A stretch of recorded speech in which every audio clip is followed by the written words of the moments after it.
नमस्कार दोस्तों, story audio book Mumbai channel में आपका स्वागत है। अगर आपको ये कहानी पसंद आती है तो चैनल को सब्सक्राइब करें। तो चलिए शुरू करते हैं। रावत मेंशन में अब तक आप लोगों ने सुना कि किस तरह से हर्षवर्धन मीनल देवी की बेइज्जती करता है और गुस्से में वहां से चला जाता है। तभी वहां पर गायकवाड़ परिवार आता है, जो पास के ही दूसरे हॉल में बैठा हुआ था। गायकवाड़ परिवार को देखकर मीनल देवी खुद को रिलैक्स करती है। मिसेज गायकवाड़ नाराज आवाज में बोली, मीनल देवी जी, आपने तो कहा था कि रावत परिवार पर आपको पूरा कंट्रोल है। ये सुनकर तो ऐसा नहीं लग रहा है। आपका पोता आपकी बिल्कुल भी इज्जत कर रहा है। आप खुद ये रिश्ता लेकर आई थी और अब आपका पोता ही इस रिश्ते से पीछे हट रहा है। यहाँ तक कि उसने तो किसी अनाथ को अपनी बीवी भी बना लिया, और अब जब आपने कहा तो उसकी बीवी प्रेग्नेंट भी है। इस तरह से आप मेरी बच्ची को इस परिवार की बहू बनाना चाहती है। मिस्टर गायकवाड़ भी कुछ ठीक नहीं लग रहे थे, लेकिन वह ज्यादा कुछ नहीं बोले। तभी गीता गायकवाड़ बोली, मॉम आप चुप हो जाए। उसके बाद गीता मासूम बनने की एक्टिंग करते हुए मीनल देवी के पास गई और प्यार से बोली, दादी माँ आप इतना गुस्सा मत हो। जरूर उस अनाया ने ही हर्षवर्धन को अपनी जाल में फंसाया है। वह दिखने में ही बहुत खूबसूरत है और उम्र में भी काफी छोटी है, इसीलिए हर्षवर्धन उसके प्यार में पड़ गया। ये बस कुछ वक्त की बात है, उसके बाद हर्षवर्धन उसके मुंह से निकल जाएगा। तभी मिसेज गायकवाड़ बोली, लेकिन क्या तब तक हम इंतजार करेंगे? भूल मत वह लड़की प्रेग्नेंट भी है। ये सुन मीनल देवी गुस्से में बोली, तो हम क्या कर सकते हैं? तभी गीता गायकवाड़ बोली, अगर उसका बच्चा ही मर जाए तो हर्षवर्धन क्या ही करेगा? बस थोड़ी वक्त के लिए दुखी रहेगा और बाद में हम उस लड़की को उसकी जिंदगी से निकाल देंगे। उसके बाद हर्षवर्धन आपके पास ही आ जाएगा। आखिरकार आप उसकी दादी है और वह आपसे दूर नहीं रह सकता, और अगर ज्यादा कुछ प्रॉब्लम हुई तो हम इल्जाम किसी और पर डाल देंगे। ये सुनकर मीनल देवी बोली, ये चीज इतनी आसान नहीं है। वह रावत मेंशन की तरह नहीं है, जहां पर हर कोई आ सकता है। हर्षवर्धन का विला जहां पर है, वहां की सिक्योरिटी बहुत ज्यादा टाइट है। बिना इजाजत के और सिक्योरिटी चेकिंग के कोई भी वहां नहीं जा सकता। ये सुनकर गीता गायकवाड़ बोली, आप किसी पायल की बात कर रही थी, आप उसकी मदद क्यों नहीं लेती?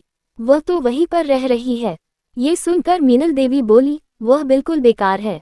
उसने एक बार कोशिश की थी, लेकिन कुछ हाथ नहीं लगा। वो किसी काम की नहीं। सच में मीनल देवी चाहती थी कि वो अनाया को मार दे। तभी गीता गायकवाड़ बोली, अगर ऐसा है तो हम किसी को उसके जरिए अंदर भेज सकते हैं, जो हमारा काम कर दे। वैसे भी पायल के भरोसे हम नहीं रह सकते। मीनल देवी को भी यह बात सही लगी। उसने गीता गायकवाड़ से कहा, ठीक है, तो यह मामला मैं तुम पर छोड़ता हूँ। ये काम तुम खुद कर लो, बस मुझे गुड न्यूज़ बता देना। मैं तुम्हारी खबर का इंतजार करूंगी। गीता गायकवाड़ भी मुस्कुराते हुए बोली, बिल्कुल दादी माँ, जैसा आपने कहा वैसा होगा। उसके बाद वह बाहर चली गई। रास्ते में मिसेज गायकवाड़ अपनी बेटी से बोली, अंडस्को, गीता, क्या तुम सच में ये करने वाली हो? मिस्टर गायकवाड़ भी थोड़ा चिंतित आवाज में बोले, गीत, भूलना मत, वह हर्षवर्धन रावत की बीवी है। अगर कुछ भी गड़बड़ हुई या फिर इधर उधर हुआ तो वह अपनी दादी को तो कुछ नहीं करेगा, लेकिन वह हमें नहीं छोड़ेगा। उसकी क्रूरता हर जगह प्रख्यात है। ये सुनकर गीता गायकवाड़ बोली, आप दोनों चिंता मत करो, वह सब कुछ मैं देख लूंगी। हमारा नाम कहीं पर भी नहीं आएगा। इस काम के लिए मेरे पास कुछ अच्छे लोग हैं जो हमारी मदद करेंगे, और अगर इल्जाम आएगा तो वह हम पर नहीं आएगा, वह पायल पर आएगा, जो लोगों की मदद करेगी। हम लोग अभी भी साफ सुथरे रहेंगे। उसके बाद वह ड्राइवर से बोली, गाड़ी यहीं रोक दो, मुझे कहीं और जाना है। इतना बोलकर वह कार से उतर गई और दूसरी कार लेकर वहां से निकल गई। होटल के प्राइवेट रूम में, होटल के प्राइवेट कमरे में दो लोग एक दूसरे की बाहों में बैठे हुए थे। यह कोई और नहीं मार्क स्मिथ था, जिसने टाइट फिटिंग पैंट पहनी थी और वह सोफे पर अपने हाथ में सिगार लिए हुए बैठा था। इसकी गोद में एक लड़की बैठी हुई थी। वह दिखने में काफी स्ट्रांग थी, लेकिन अट्रैक्टिव भी थी। उसकी पर्सनैलिटी काफी खतरनाक थी, लेकिन वह मार्क स्मिथ के सामने किसी छोटे मेमने की तरह सरेंडर कर देती थी। यह कोई और नहीं मार्क की एक बॉडीगार्ड थी। सबसे ज्यादातर हमेशा ही मार्क स्मिथ के साथ रहती थी। उसकी फाइटिंग स्किल बहुत अच्छी थी और वह लोगों को हैंडल करने में भी काफी अच्छी थी। कई बार डील हासिल करने के लिए भी मार्क उसका इस्तेमाल करता था। वह बिस्तर में आदमियों को खुश करने में बहुत अच्छी थी। लेकिन उसकी नज़रें मार्क पर थी। वह कई बार मार्क के साथ सो चुकी थी और उसे खुश कर चुकी थी। जब भी मार्क को किसी लड़की की जरूरत होती थी और उसकी नज़रों में कोई और नहीं होती थी, तब वही लड़कियों से सेटिस्फाई करती थी। आज भी मार्क उसी के साथ था। उस लड़की ने छोटी रेड कलर की ड्रेस पहनी हुई थी। वह पीछे से बैकलेस थी और आगे से काफी डीप थी। ऐसा लग रहा था जैसे आगे से सब कुछ नजर आ रहा है और वह मार्क की गोद में बैठे हुए उसे चूम रही थी। वो लड़की उसकी गर्दन पर किस करती है तो वो उसके सीने में धीमे धीमे करके वह मार्क स्मिथ के बाइसेप्स पर किस करने लगी और उसकी मस्क्यूलर बॉडी को चूमने लगी। हल्के हल्के से उसने मार्क स्मिथ के पेंट की बेल्ट खोल दी और वह मार्क को अपनी सेड्यूसिंग नजरों से देखने लगी। मार्क, जिसके हाथ में अभी भी सिगार थी, वह उसके बालों को पीछे से खींचते हुए एक शैतानी आवाज में बोला, तुम इसमें बहुत अच्छी हो, खास करके तुम्हारा यह मुंह मुझे खुश करने के लिए बहुत मेहनत करता है। इतना बोलकर वह उसके मुंह को छोटे मार्क पर दबा देता है। वह लड़की भी उसे शक करने लगती है। मार्क स्मिथ इसे एंजॉय कर रहा था। उसके हाथ में अभी भी शिकार था और वह लंबी सांस भर रहा था। तभी कमरे का दरवाजा खुला और एक आकर्षक ड्रेस पहने हुए लड़की अंदर आई।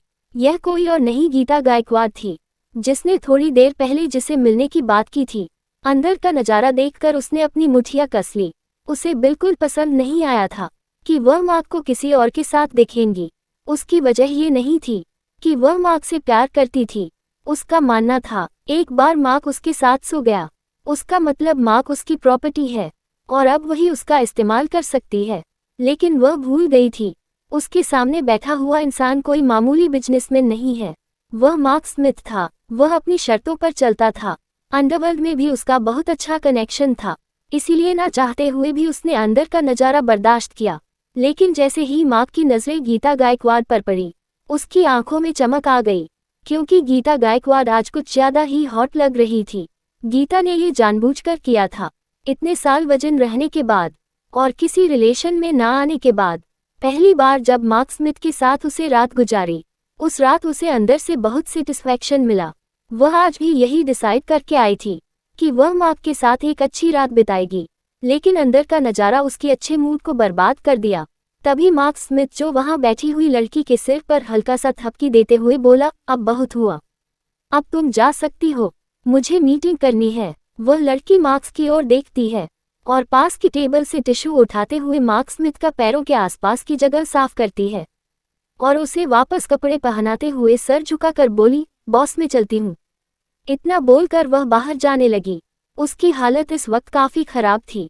उसने मेकअप किया था जो पूरा बिखर चुका था, उसके होंठ सूज चुका था, उसकी आंखों से पानी निकला था, तो काजल भी बिखर चुका था। हालांकि उसके बाल छोटे थे, लेकिन फिर भी वह बिखरे हुए थे। यहाँ तक कि उसके आगे की ड्रेस एक साइड से झुकी हुई थी। ऐसा लग रहा था जैसे एक तरफ का हिस्सा पूरा नजर आ रहा था। यहाँ तक कि वह ड्रेस नीचे से भी ऊपर उठ चुकी थी। इस वक्त उसकी हालत ठीक नहीं थी, लेकिन वह एक फाइटर थी। उसकी चाल में कोई बदलाव नहीं था। वह ऐसे ही गीता गायकवाड को गुस्सैल नजरों से देखते हुए बाहर चली गई। उसे बिल्कुल पसंद नहीं आया था कि गीता गायकवाड उसके बॉस के नजदीक जाए, जैसा कि हर लड़की का मानना होता है। वह मार्क स्मिथ पर अपना हक समझती थी, लेकिन वह जानती थी कि उसका कोई हक नहीं था, न ही वह मार्क को रोक सकती थी। कई बार उसने खुद लड़कियां अरेंज की थी। उसके लिए कई लड़कियों को उसके बिस्तर पर लाने के लिए उसने उसे किडनैप भी किया था और कई बार मार्क के वाइल्ड रोमांस की वजह से जो लड़कियां बेहोश हो जाती थी, उसे अस्पताल भी पहुंचाया था। लेकिन वह हर बार बस अपना जी जल लेती थी, उससे ज्यादा कुछ नहीं। उसका मानना था कि चाहे कितनी भी लड़कियां मार्क स्मिथ की जिंदगी में आए और वह कितनी लड़कियों के साथ रातें गुजार ले, लेकिन जब भी उसे जरूरत पड़ती थी, हमेशा ही वही उसके साथ रहती थी। कई सालों से वह मार्क के साथ थी, कई बार उसके साथ सोई थी, कई बार उसने उसे सेटिस्फाई किया था। उसके सारे राज वह जानती थी। वह जानती थी कि बिस्तर में उसे किस तरह से रोमांस करना पसंद है। उसे मार्क को खुश करना आता था। वही गीता गायकवाड जो अभी भी मार्क स्मिथ को देख रही थी। अब उसकी नज़र में मार्क उसके लायक नहीं था, लेकिन वह याद करती है कि वह यहाँ क्यों आई थी, तो वह चलकर मार्क स्मिथ के सामने वाले सोफे पर बैठ जाती है। ये देखकर मार्क स्मिथ की आंखें छोटी हो गई। वह अपनी 2 उंगली से गीता को अपने नजदीक बुलाता है। गीता गायकवाड जाना तो नहीं चाहती थी, लेकिन मार्क स्मिथ की गहरी नज़रों को महसूस करके वह धीमे से खड़ी हुई और उसके नज़दीक गई। मार्क उसे एक झटके में अपनी गोद में बिठा लेता है और उसके कपड़ों के ऊपर से ही उसके शरीर को सहलाता है और उसकी सेंसिटिव संवेदनशील एरिया को छूते हुए बोला, अंडस्को, क्या हुआ मिस गायकवाड? तुम्हारी नज़रों में घिन नजर आ रही है। तुम्हें पसंद नहीं आया मेरा किसी और लड़की के साथ होना?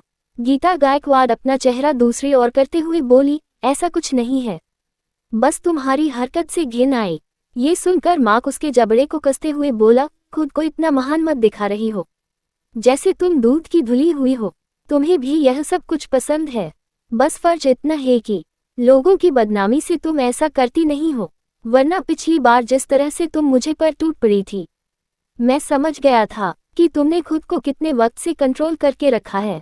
ये सुनकर गीता को भी समझ आया कि कहीं ना कहीं मर्ज सही कह रहा था।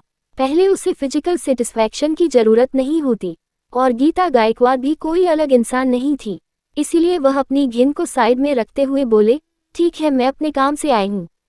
ये सुनकर मार्क बोला, बताओ क्या काम है? गीता गायकवाड बोली, मुझे हर्षवर्धन की बीवी को रास्ते से हटाना है, लेकिन उसके लिए कुछ खास लोग चाहिए जो उसे रास्ते से हटाने में मदद करें।